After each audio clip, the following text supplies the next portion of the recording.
Hello, everybody. Hello, hello. So glad that you all could join us this morning for another exciting edition of the Defiant Lawyers. Your eyes are not deceiving you. My road dog is not with me this morning. That is my daughter, Chloe Corbett. She is in Austin, Texas, doing some legal things there. But we have some special guests to talk about an extremely important topic, which is how to prevent and cope with school shootings. And I have just the two perfect people to talk about this critical issue. All right? So we're going to get into it this morning. I'm not going to hold them very long. Got a few questions for them. They're experts in this field. They can talk to us about this, and then we're going to let them go. But I'm looking forward to it. All right, so without further ado, we'll be back in just a moment. Hang in there.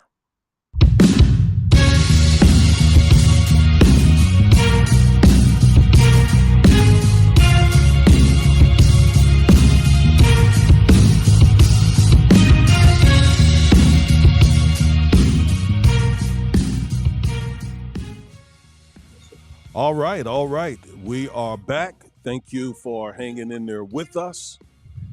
I am Augustus Corbett, aka the Minister of Justice, and every week my daughter and I bring you a legal analysis of trending politics, policies, personalities, and pop culture to empower you to defy an unjust legal system.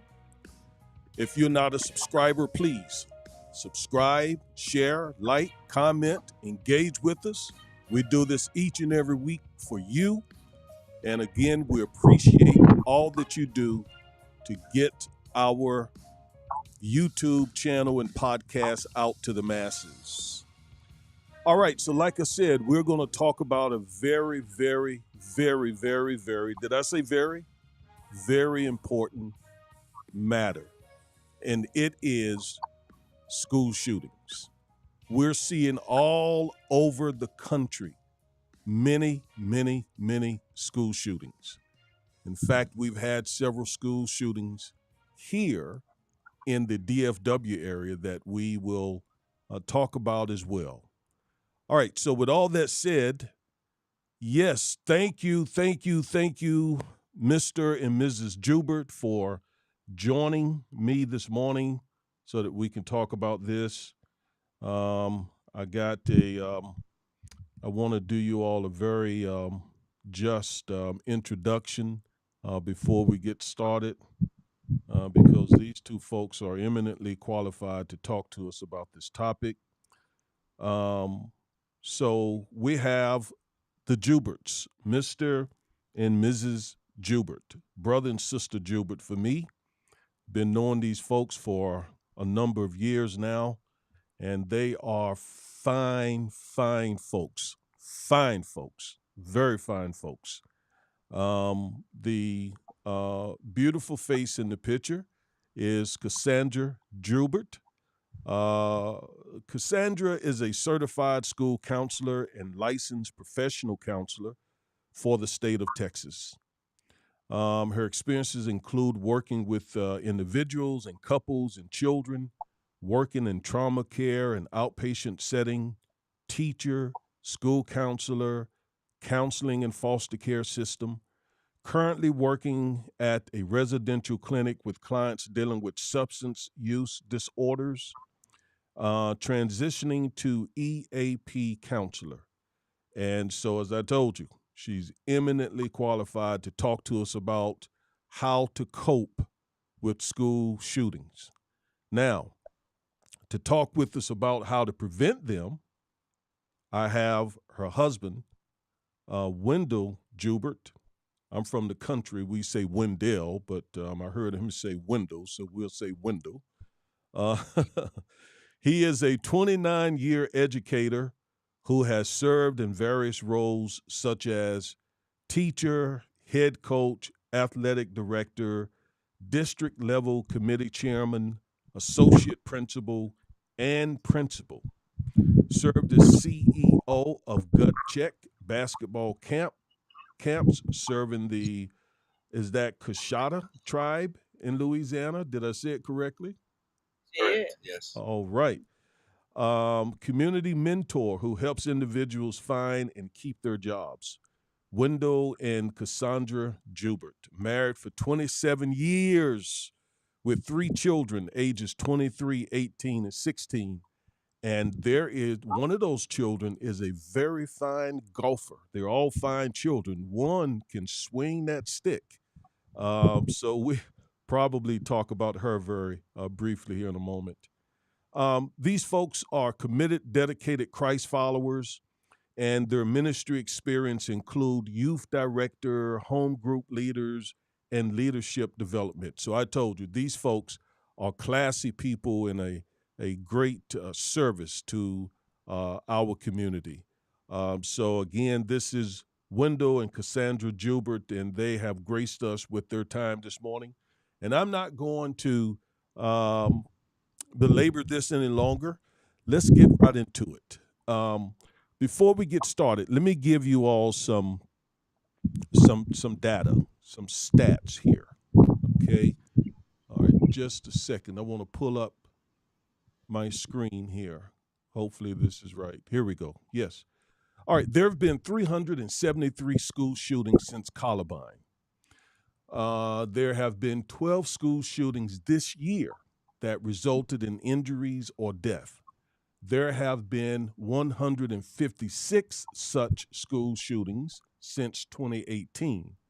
There were 51 school shootings with injuries or deaths last year, the most in a single year since Education Week began tracking such incidents in 2018.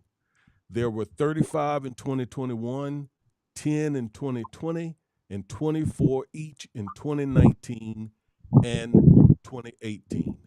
And there's a map there of the country that shows you some of the locations of these shootings. And Education Week recorded the 3 shootings that have occurred here in 2023. The 2 shootings. There have been 3, 2023, and I think there was one that Jubert would tell us, because one occurred at the school that Mr. Jubert is an assistant principal. But there have been 2 here in the recent couple of weeks, one at Thomas Jefferson High School in Dallas, Texas. That shooting actually occurred in the school parking lot, but, it was one of their students, I believe. And then Lamar High School, which is 10 or 15 miles from my home here, a student was killed there, and another one was injured. So this is a really big deal. And so again, we have the right people here to talk with us about it, and we're going to get into it. Brother Jubert, if you could, please tell us, what do you believe is causing these school shootings? I want to first start with thanking you for the opportunity to be here to share our experiences and things that we deal with on a day-to-day basis to help in this aspect. Sure. And so, in addition to that, what I would like to say, I think a big part of what's going on from the seat I sit in and the experiences is the lack of respect that's given to education. And I've kind of seen that deter a little bit within the last probably 15 years or so. And what I mean by the lack of respect on education, resources being taken away from public schools to push, not to be political, but possibly a political agenda. And you're seeing variations of various types of schools coming up that deter from resources being given to teachers to get adequate training to empower the students that they're faced with. And so the lack of resources, the lack of respect given to it has made the profession be looked upon as something as a second nature to other things that we're seeing a lot of people that are coming in the profession that are not really wanting to press through. They just want to do content, and they're not connected to the areas of social emotional well-being of the students as well. So that's one of the biggest factors I would say right now is a lack of respect given to the profession. Very good. I'm going to put another slide on the screen. Here's some things that are given or offered in addition to what you just said that are causing these school shootings. Drugs, guns, gangs, bullying, lax safety policies, mental illness, no armed teachers, broken families, no metal detectors, taking prayer out of school. Do you think any of these things contribute as well, Mr. Joubert? I think that the family structure does play a major role in that. Those others, I think, are a byproduct of the lack of attention given to it. So, for example, I, I was trained and even grew up in the mindset of if I'm in education, it's a safe spot. And so the teachers that I had, I just can recall losing my brother at an early age. Those teachers were an extension of my family, and they rallied around us and filled in those social emotional things that my parents couldn't give because they were going through that loss as well. And so I've been trained in that process of, as an educator, we fill in the gaps even when the families are broken. But one of the hardest parts now is when you're trying to partner with parents because, again, the profession is seen as, I guess, taking a back seat is they don't trust us as much. Whereas before, because of good leadership in one, and then also that mindset of they're our kids. So when they come to us, they're mine. And that's the approach I take. But because of the lack of partnership on both sides and the family structure being broken down, it does make it difficult now to partner with parents.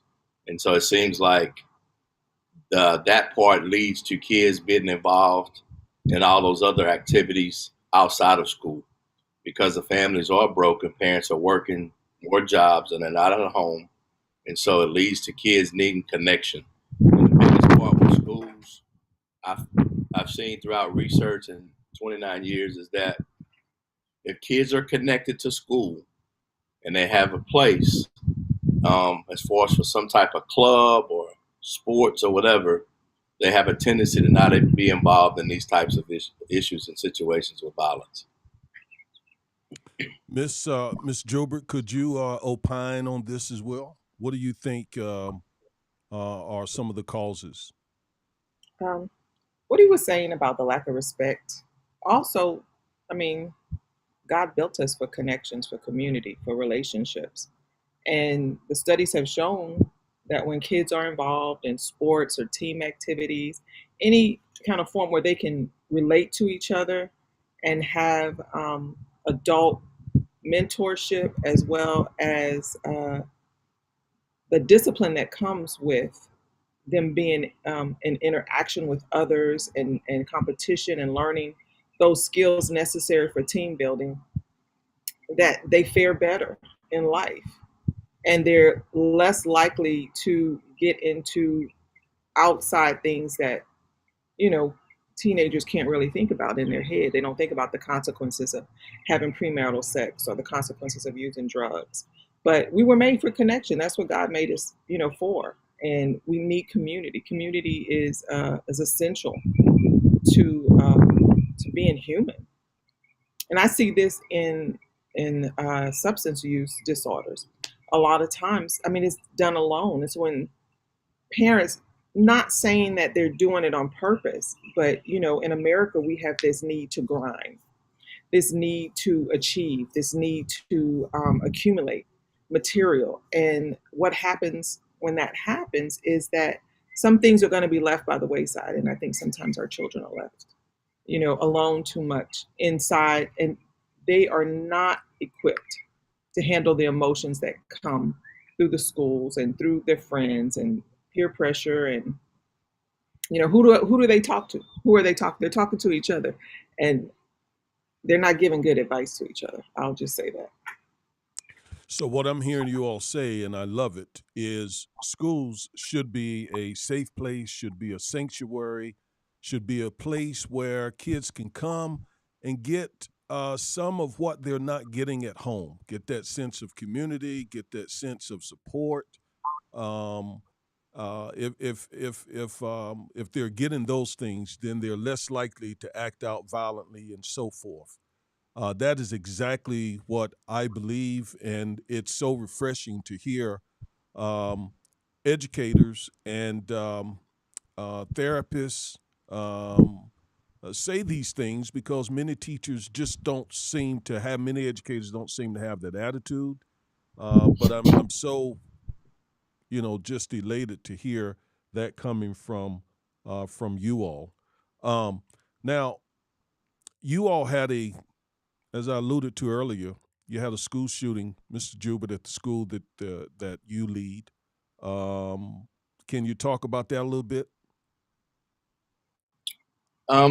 Again, um, the connection piece, um, individuals involved were at some point connected, lost connection within the school piece, and I do think that led to part of that. So one of the challenges we've had as a staff, because you don't want to lay blame. People make choices. Individuals make choices based on their circumstances or their thought patterns at that time. And one of the things for us, how we bounce back, was to rely on the resilience of actually our other students. And so, with that being said, one of the things we challenge our teachers to do is, and my wife always says this, see those kids every day. And so, just reminding them to see every student that comes through those doors, um, as we talked about, is connection. Because if a kid has 8 teachers within a 2-day period, there should be, I feel personally, at least half the teachers that have some type of connection with those students.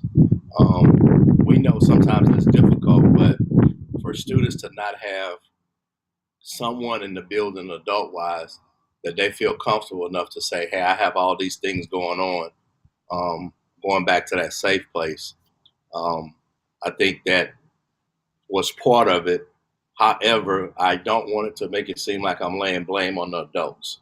But one of the things, that's just, you always do a self-evaluation, check within. And that was one of the things we noticed, because it's easy with a large number of students too in bigger buildings to kind of fall through the cracks per se. And one of the measures we try to do with that is lower class sizes. We know that's not always the surefire answer, but it also gives opportunities for teachers to connect. And I think, again, it goes back to the community aspect. When you're spreading kids out in various attendance zones, they lose kind of respect for their community school. We're having a lot of, not just us, it's just throughout a public school education across America. When kids are coming from various cities to different schools, they don't always have ownership. So we've been trying to give ownership back to our students. I love what you said about Ms. Gilbert seeing the students, seeing each student. I love that. I love that. That's powerful. Um, Expound on that from your professional experience. What do you mean? Your husband just did a great job, but what would you add to that? Everybody wants to be seen. They want to be seen for who they are. If I recognize you and I look at you and I say, how are you today? To really mean it, not just a casual thing. And people say, fine, I'm good, but to really go deep. They really wants to be, they want someone to recognize who they are, like internally. So we are a superficial nation. Everything is about getting in shape, losing weight, you know, getting in age, you want to look younger, but are we really doing character development? And when I look at my kids, when I see them, I want to see them like, you talk to each person to their attributes rather than to what you are seeing on the outside. Like, let's change the verbiage. Let's change how we are identifying kids. rather than, oh, that's a beautiful girl. Oh my goodness, you are so kind. You are so helpful. Like what are those things that they bring to the table about their character? And that is something when people see that you see that, you can look at a kid and say, you sing really well. What do you want to do with that? And so you're getting involved with them. And that's what they want. That's all they want. They just want someone to see where they are, what they're doing, and maybe just help them along the way. Because what's the difference between one kid who lives in the same neighborhood, maybe like even we know this, we have multiple children, right? And two kids raised the same way, and you have one that does one thing and another, and it's like, what happened? But everybody, and then you have to, um, looking at my three kids, I remember, we try to raise our kids in a certain way, but they're individuals and they each need something different from us. I can't raise them completely the same. Because if I have a talkative kid, then I have to teach him, hey, hold back. If I have a kid that does not talk, then I need to teach her to be a little bit more assertive. And so those are the differences. How do we see children in that way? So pulling the student in the back of the classroom who hides all the time and saying, I see you. What's going on? I see you today. How are you today? And really listening to what they are saying. And I don't think we're doing that. We are boom, boom, boom, boom, flash. I mean, we got this, we got this. We are so busy that we just busy. We can't do anything. And we're so busy we can't even think sometimes for ourselves. It's just ridiculous. I love it. I love it. I love it. I love it. Absolutely love it. As you said, Mr. Joubert, these things here, the gangs, the guns, and we're going to come back to guns in just a moment. Broken families, those sorts of things. Oftentimes, educators cannot, control those things, right? I mean, if a child's coming from a broken family, there isn't much an educator can do about that. But the educator can be a sanctuary for that child, like Ms. Joubert saying, seeing that child, being there for that child, not just giving instruction, but being there for that child as much as possible, emotionally, mentally, and so forth. That is so very important.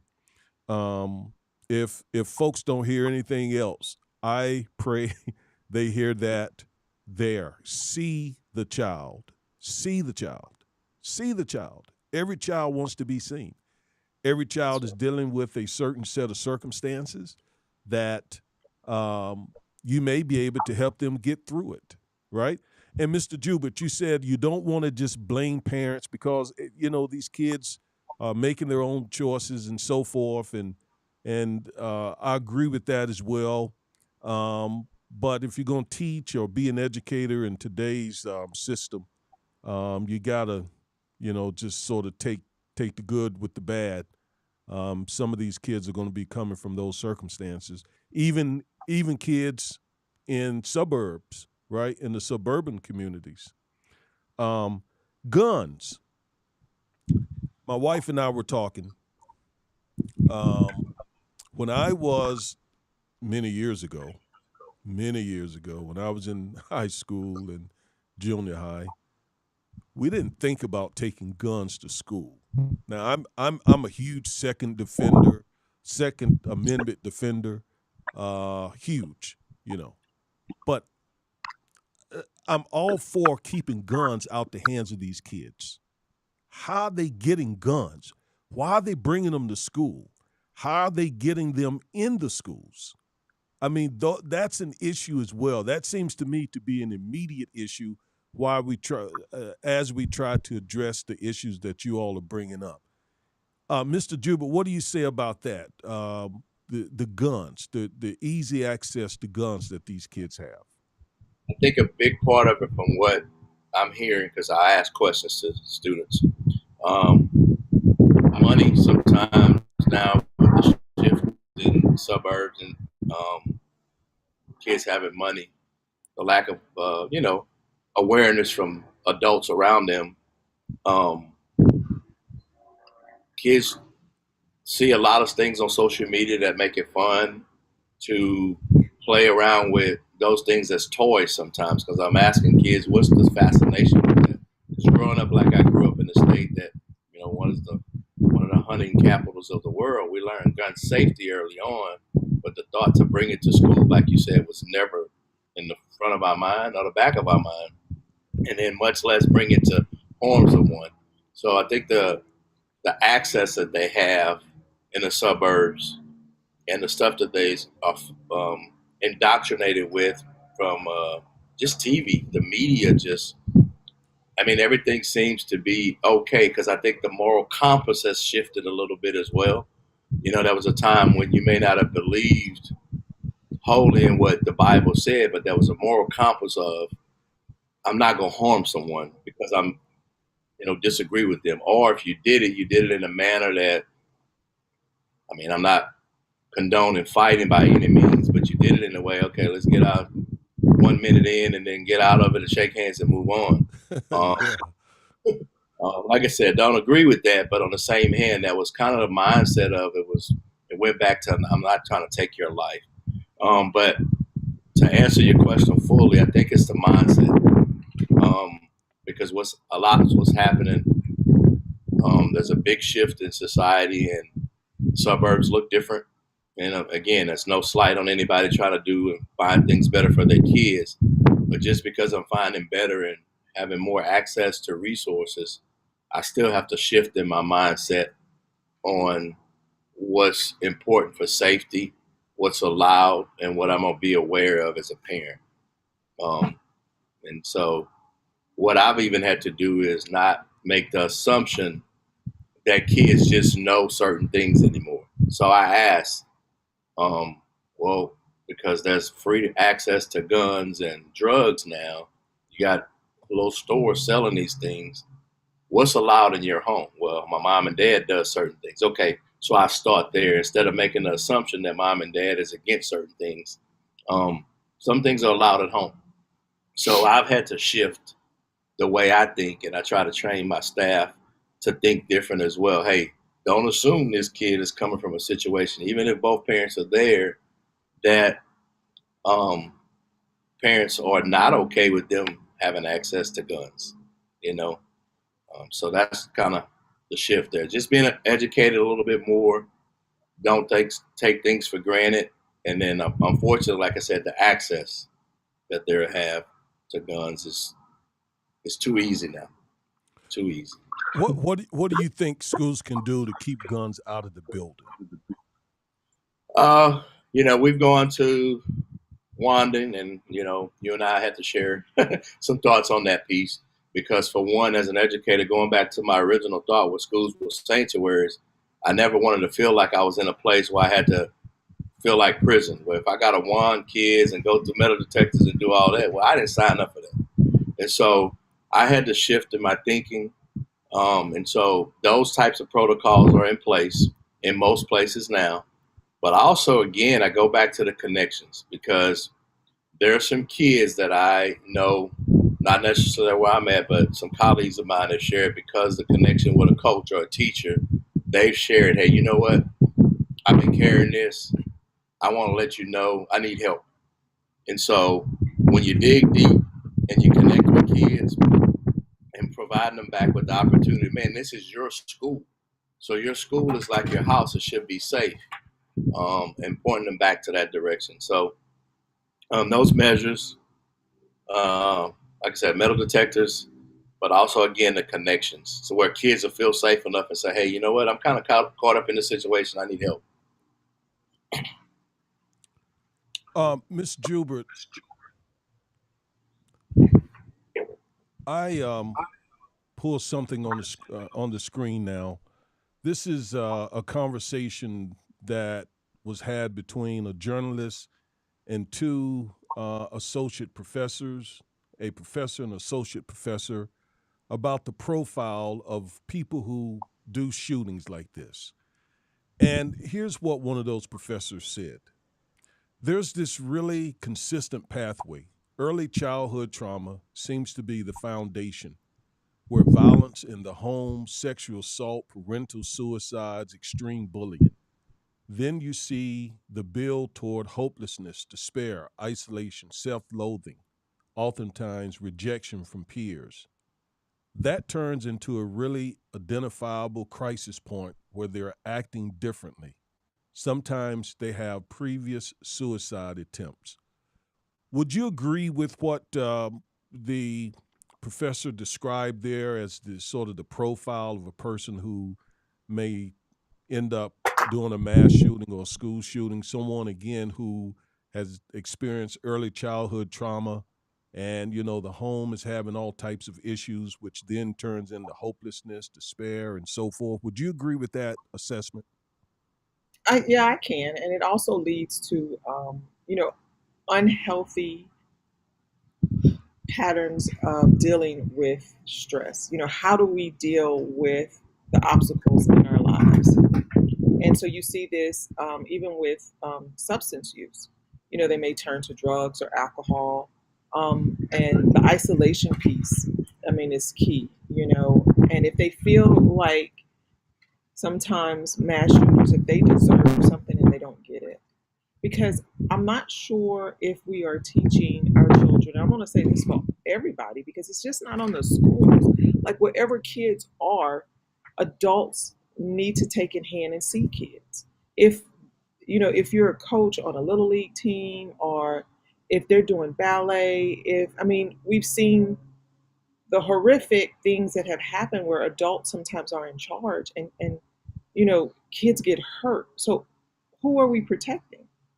And in that sense, when you see a trauma and isolation, then that can lead to just patterns of behavior that end in mass shootings, that end in drug abuse, alcohol abuse, and even suicide. So that's the pattern in unhealthy ways of solving our problems. And that's really what the mass shootings are. That's an unhealthy way of solving their problems. So they bring a gun into the school. I have no idea how they're getting guns. I'm really like flabbergasted about that. I mean, I can see how they get drugs because there's loopholes. I mean, you go to a vape store and there's just different things you can get. I mean, that's on my side. But the thing is, even in the home, if we like as little as 5 years old when they get into school, and if parents could just do one thing to teach their child how to respond to adversity rather than react. you know how do we talk this out? Conflict resolution. You're a lawyer. It's probably one of the biggest things that you do. Is conflict resolution. But is that being taught to our children? Wow. And that's the big. I'm sorry for interrupting you. Go ahead and finish your thought. I was just saying, is that being taught to our children? Are we teaching our children, hey, come talk to me about that? Or are we saying, we see this sometimes, and it's a sad space, but trauma begets trauma. So if you have parents coming out of situations, Could you, Monday, Miss Jubert, we're getting a little bit of wind interference, and you said something I want you to repeat, if you would. I think you said trauma produces trauma. yes, it does. I mean, we are beings, nature versus nurture, right? We talk about this all the time. But kids don't do what we tell them, they do what they see. They repeat it. And sometimes that trauma gets repeated. Um, and sometimes it's unbeknown to us because nobody told us any different. Nobody said, hey, there's a better way to do this. There is a healthier way. Let's just say that, not better or right or wrong, because I don't know, I can't go into people's homes. But the thing is, there's a healthier way to do this, and how we deal with certain situations with our children. We don't have to yell, we don't have to fuss. How can we talk this out?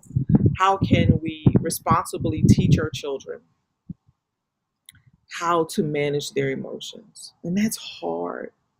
And sometimes it's hard because as parents, sometimes we weren't taught that. And we have to go and learn this. Now we're responsible now. So we have to go learn that information. As a parent, we have to learn that information.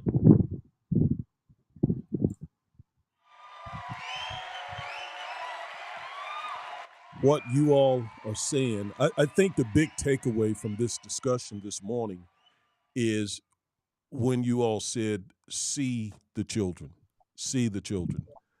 And it touches me. It almost has me in tears. I'm a big crybaby anyway, so it's no big deal. My wife will tell you. But it just takes Thank me you. back really to just takes me back really to my childhood. I had many childhood issues, dealt with many things. In fact, those things caused me not to finish high school. I dropped out in the 10th grade. I never made it past the 9th grade, actually. And there were teachers and principals who did not see me, right? They did not see that my rebellious behavior was the result of what I was experiencing at home. And they didn't see me. I had one of the assistant principals years later to apologize for that. I mean, he actually said, I just didn't know all that you were dealing with. And it wasn't just me. I grew up in a community like that. And they just did not, Mr. Gilbert, as you're trying to train your staff, they just did not take the time to say, basically what's going on. I mean, what's happening? Because there has to be a reason for this behavior. What is it? Let's talk about it, and so forth. Now, there were some teachers that I had, one in particular, Mr. Kaysen. Mr. Kaysen. Mr. Kaysen, a white teacher who would say to me all the time, Gus, it's what they call me back home, Gus, you have the potential to do and be anything you want to be. Probably the smartest kid in my class, he would say to me. And, would just encourage me, Mr. Kaysen. He and I are good were good friends. After I grew up and made it through that tough period, he and I became good friends. So I credit a lot of my ability to come through that with teachers and principals like that. Mr. Kaysen, my coach, Mr. Gilbert, you and I both know the importance of coaches in these kids' lives. I was a coach. I taught high school for a year. My coach, Hugh Faria, and one of the principals, Dr. Smith. Dr. Smith, Hugh Faria, and Mr. Kaysen had a profound impact upon my life. And so I'm just really touched by what I'm hearing coming from the both of you. Now, as we come to a close, I alluded to earlier that you all actually experienced a school shooting at your school where several of your children attended. Now, you all Mr. Gilbert, you are a leader of that school. Ms. Gilbert, you are a licensed clinician, but you all were now parents of kids who attended the school where there was a shooting. How did you all cope with that as parents, not as professionals, but as parents? Talk to us about that as we come to a close. You want to go first? Yeah, sure. As a mom, because he was in it and my girls were in it, and we were dealing with some other stuff. My mother was diagnosed with cancer, and so I said, well, let's just, yeah, so I could go back and forth so they can be with their dad. And I just remember this simple thing in my head. I was like, Lord, seriously, this is where you, I said, I just moved these kids here and the shooting happened, and being an avid reader and I just love to learn. I knew what to expect, my girls were going to go through because of this. I knew they were going to have to wait. I knew they were each going to get frisked, searched or whatever. So I knew that. So I was prepared for that because, when a lot of times parents aren't prepared for those processes, but because of the system in which I work in, you learn a lot of different things. And so I knew that, but the waiting, as we had to wait a really long time to see our kids because, they had to, all that whole process had to get, Wow. but the key is prayer. I know a lot of people don't believe like I believe, but Jesus is my savior. and Amen. he is my refuge. And those 6 to 7 hours from the point of learning that to getting my children and seeing my husband, and because not only was it my kids, but it was my husband as well in that situation. And we talked about it openly. um, you know, we shared about it, like, hey, how asking them, how are you doing today? Are you okay going back? And just really, you have to be intentional in life now. You can't just sit back and say, oh, they look okay, because they're not saying anything. You have to be intentional.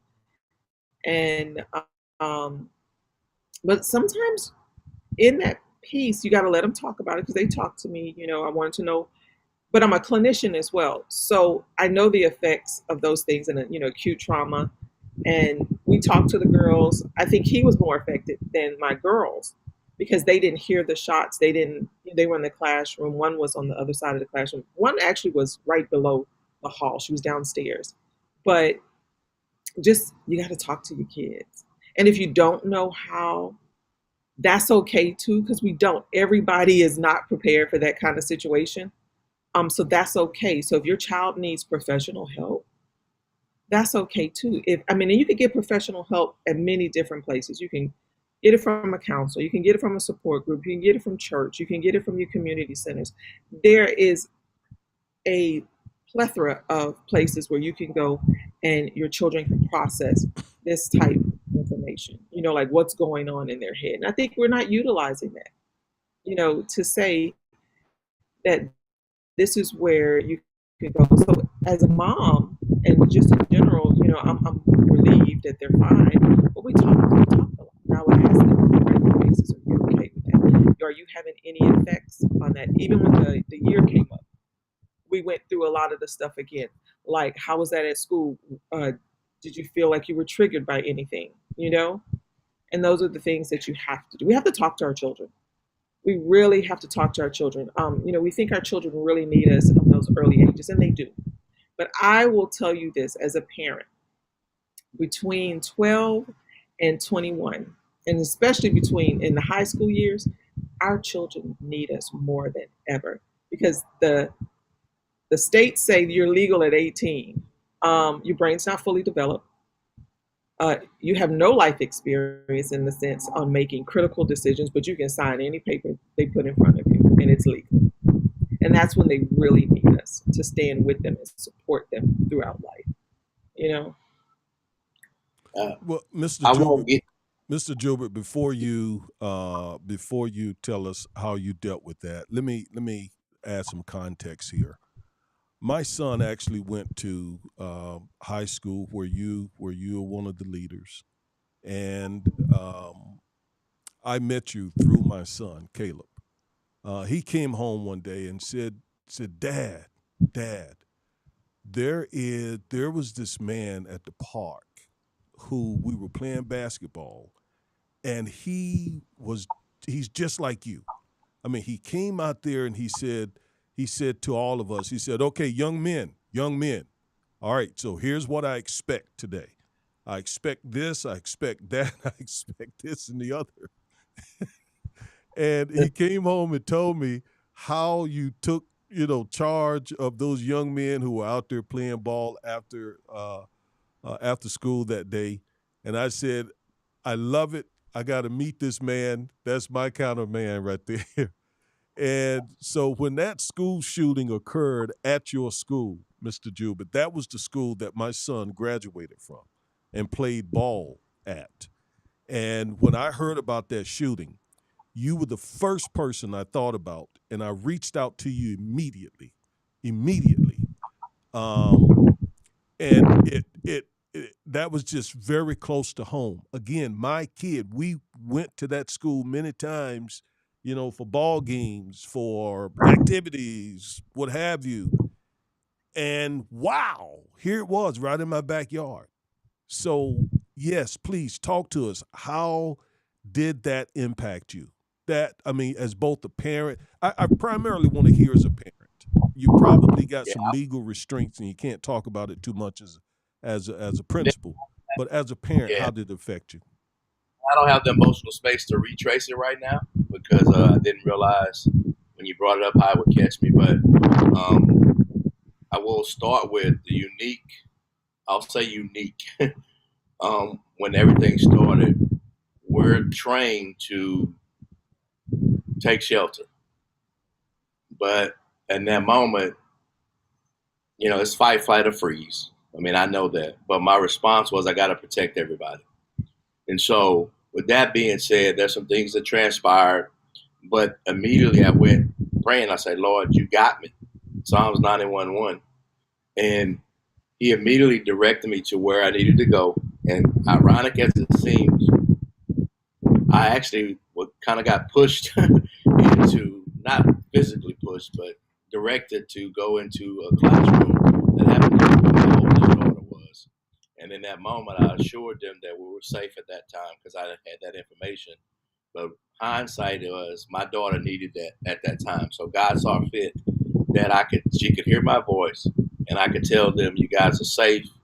We'll take care of y'all. Wow.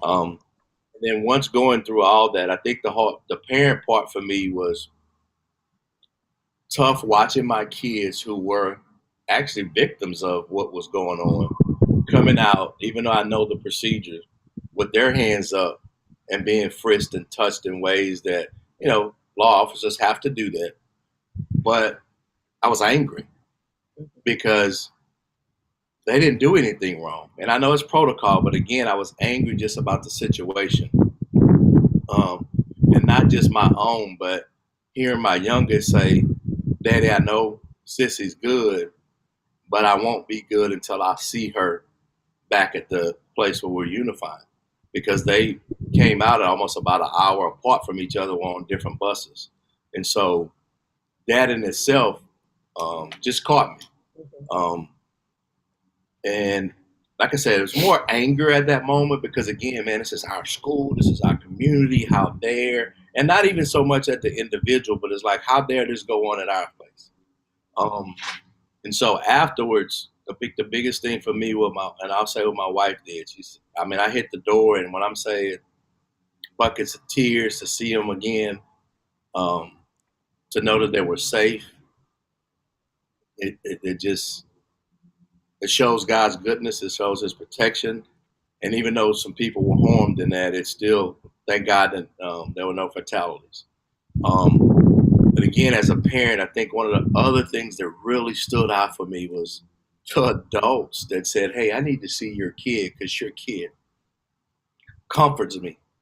And so to see my kids actually comfort adults a couple of days after, it was huge because you see the things, the fruits, and the things that you poured into them as parents, and for them to give that out. I mean, how amazing is that to not only just the kids, but the adults? I mean, I literally had teachers say, I need your kid right now. I was like, what do you mean? Because I need that hug and I need that assurance. I need them to tell me those things that they tell me on a day-to-day basis. But then I also, you go into, when you get through the rawness of it, well, now what is the next step as a father, as a parent? And the biggest thing for us was just, okay, what other things we need to implant and empower them so that they can continue to be a part of the change around them and impact the students around them and adults. So, but like I said, the initial part was definitely anger. I'm not gonna miss that part by saying that. Anger and then gratitude, seeing them safe as well. But yeah, Thank you for sharing that. Yes, it's, you know, traumatic, especially for the parents, for the kids, for the educators there. And I mean, you all were involved in that. I mean, on so many different levels. And I can only imagine how it impacted you because it impacted me as a member of the community. And so it was traumatic for all of us. Now, I wanted to bring this morning and talk about this because unfortunately there will be more school shootings. and it's just so unfortunate. But before I forget, what can we, really briefly, you all, what can we do on a spiritual level? What can we do on a spiritual level to try to prevent more school shootings, or at least to keep our kids safe if one of these occur? Can you briefly talk about that? You all are committed Christ followers and ministers. What can we do on a spiritual level? I'll go ahead and start. And I'm gonna be brief because I know my wife has more of a exclusive type approach to that. But I think the biggest thing from the seat that I sit is the community aspect, and what I've seen lost. Again, there's no judgment, but the community where you have churches that are connected to our feeder pattern in particular, that I don't know. I've wanted to personally reach out and meet with them and say, hey, what kids do you have that come to my school so that I can help them lead? And so if we empower our kids to know that the rights that they have as leaders and Christian leaders, I think the biggest thing, so that takes away the shame, because the identity that, kids deal with in the sense of popularity in teenage years, we want to empower them. This is their school. This is their community. Mm-hmm. And so we want them to rise up. And so what I'm saying is, I think there needs to be a connection intentionally from people like myself. It's close to my heart to also connect with the churches that feed into our school, so that those students can also feel safe and be a part of the leadership that goes forward, instead of the other way around, to where there's the leadership coming from students who lead in the wrong way, if that makes sense. Okay. It does make sense. Very quick, have any of the local churches reached out since this occurred? They have, but it's a lot of it because they go through the actual principal. I'm not as aware of those things. So we, need to work on the communication piece, but I personally have taken stake in that. My son as well, reaching out to the youth pastors around so that we can build equity in our community again. Because we also know how it goes. If we're connecting the right dots, then we can build a house. And the right dot starts with, prayer, of course. We know we have to pray and be intentional in that. But we also have to be intentional on how we raise up leaders.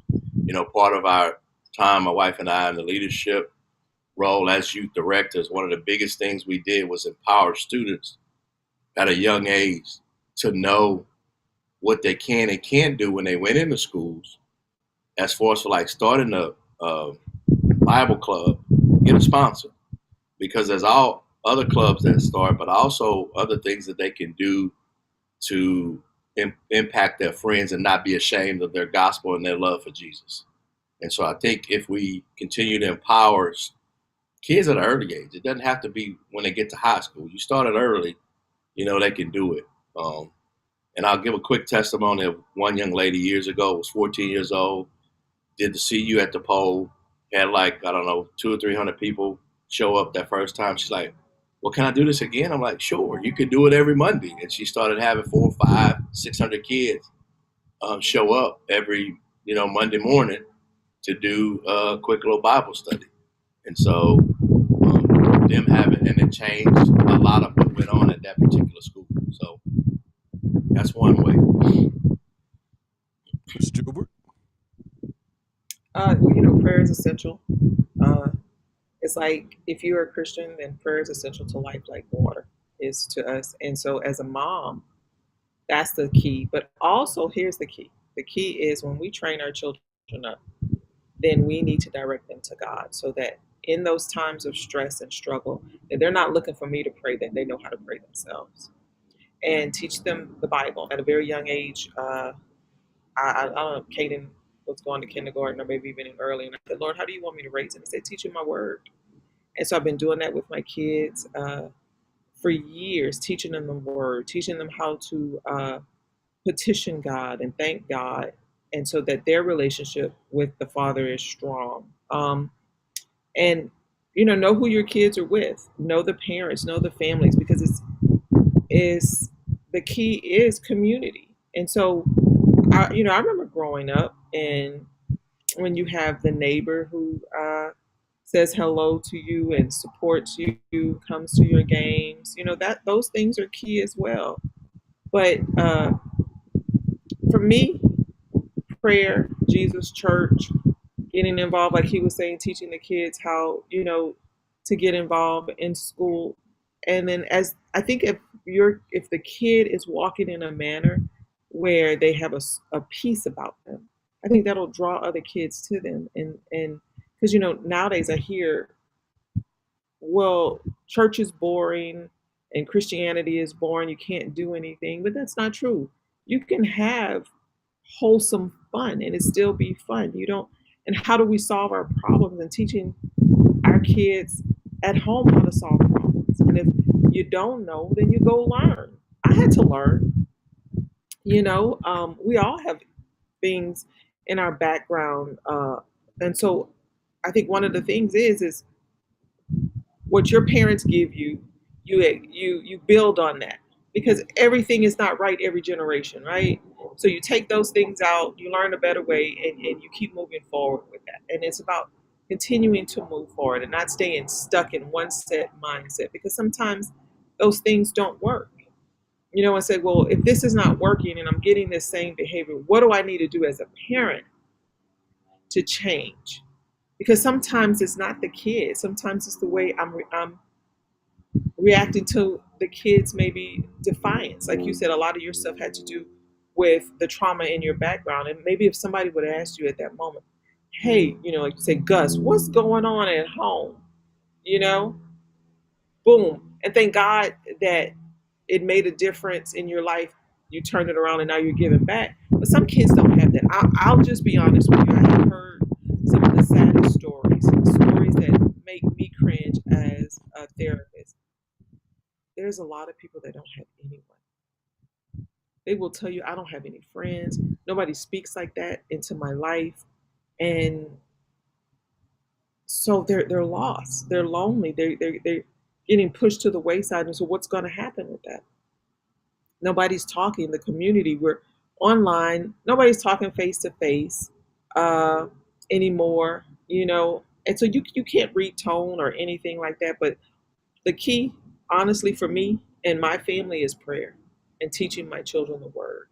And I'm so grateful to God that they want to be involved with the church. They want to read their Bible. They want to learn about Jesus. And as a mother, that's success to me. Because we're so taught, well, success is you going to college, you're doing this. Yeah, those are all good things.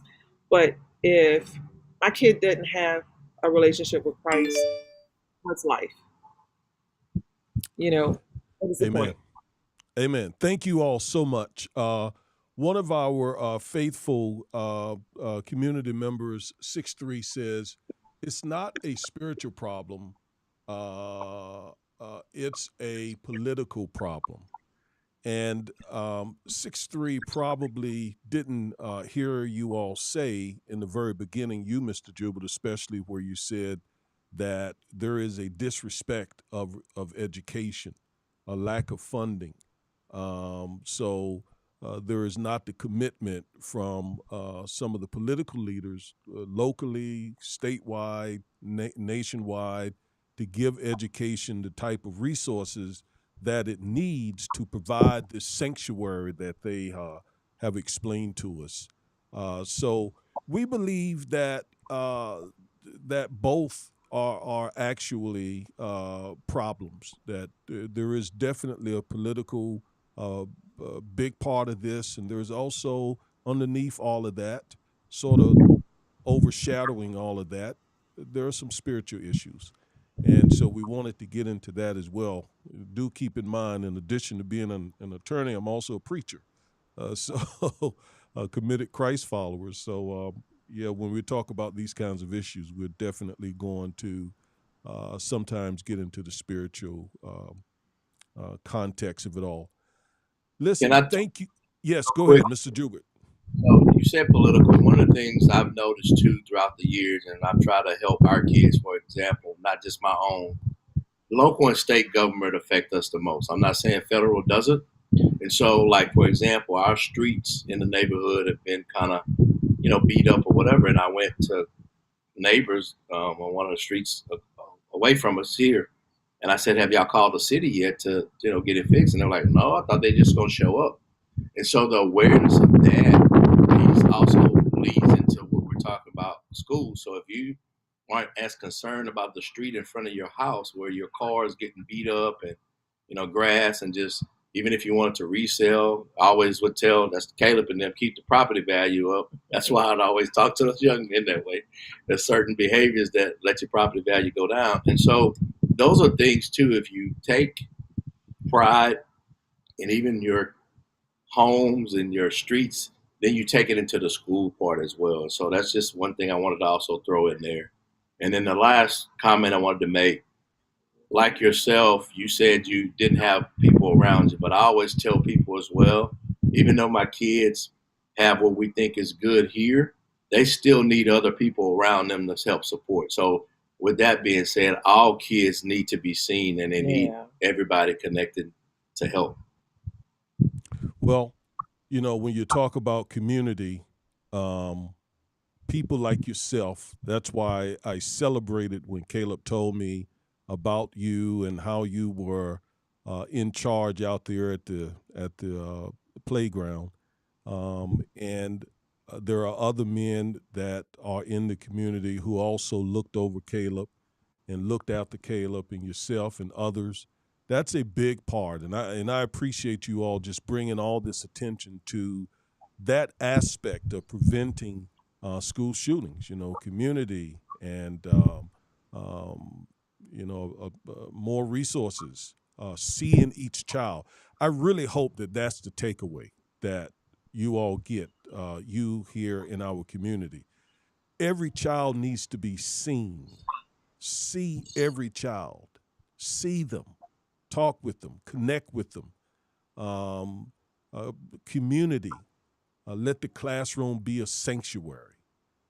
These things really can go a long ways toward making a child say, you know what, I'm not going to do that. I'm hurt, I feel this, I feel that, but I'm not going to take a gun to school and shoot up my friends and shoot up my teacher who I love, who's there for me, who prays for me, who cares for me. Those are important things. So we're not going to hold the Juberts any longer. They've been so gracious with their time. I promised them that this would be 30 minutes, and here we are. It is an hour. So I owe you all. But thank you so much because you all. I can hoop a little bit, though. I just want to say it again, Mr. Jubert. Did Caleb tell you I could hoop a little bit back then, though?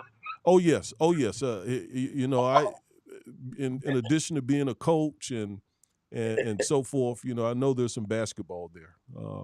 And you're from Louisiana, so I know there's some basketball there. But keep in mind, we're from North Carolina, so we hoop too now. We hoop too.